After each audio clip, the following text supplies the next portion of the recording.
Le stock de neige qu'on a en montagne qui va ensuite fondre et amener de l'eau dans les rivières plus tard en saison, eh bien ce stock il va fondre plus vite.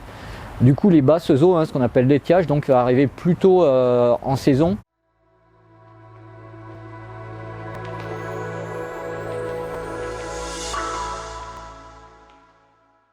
Bonjour, je suis Gilles Bruno de Météo France à Chamonix. J'interviens dans le cadre du projet participatif citoyen Les Rivières Parlons-en, porté par le SM3A.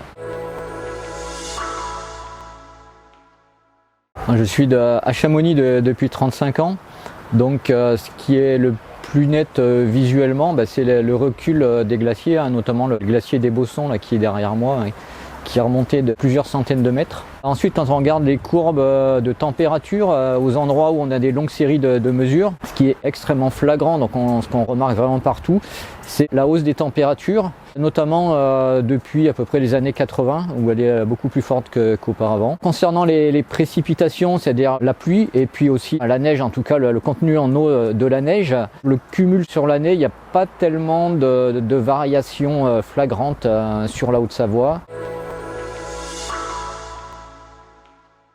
En partie parce que comme il fait plus chaud toute l'année, donc ça n'a pas forcément un impact sur le manteau neigeux de manière importante en hiver. Mais par contre au printemps, le manteau neigeux, c'est-à-dire le stock de neige qu'on a en montagne qui va ensuite fondre et amener de l'eau dans les rivières plus tard en saison, eh bien ce stock il va fondre plus vite.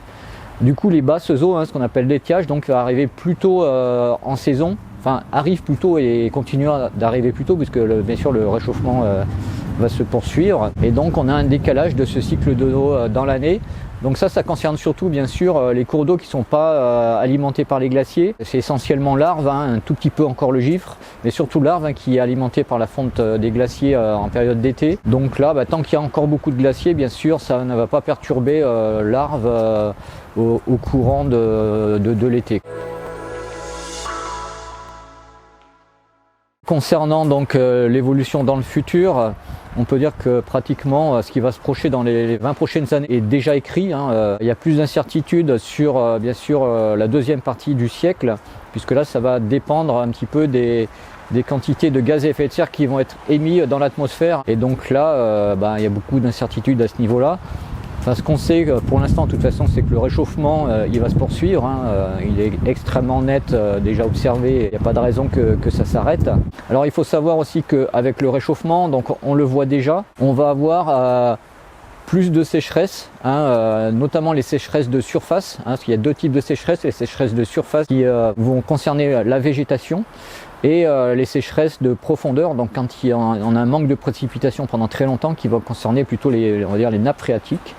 Et donc le fait qu'il fasse plus chaud, ça produit plus d'évaporation, mais aussi plus d'évapotranspiration. Donc la végétation qu'on a actuellement en Haute-Savoie, elle n'est pas forcément adaptée à ce qu'on aura dans les prochaines décennies.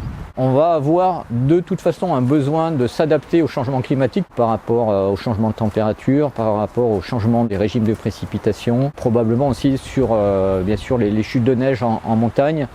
Donc là c'est surtout un petit peu les zones de moyenne montagne. Plus on descend en altitude, moins on risque quand même d'avoir de neige dans le futur en hiver. Même si c'est vrai qu'actuellement on observe que le réchauffement il est quand même nettement plus marqué en période d'été qu'en période d'hiver.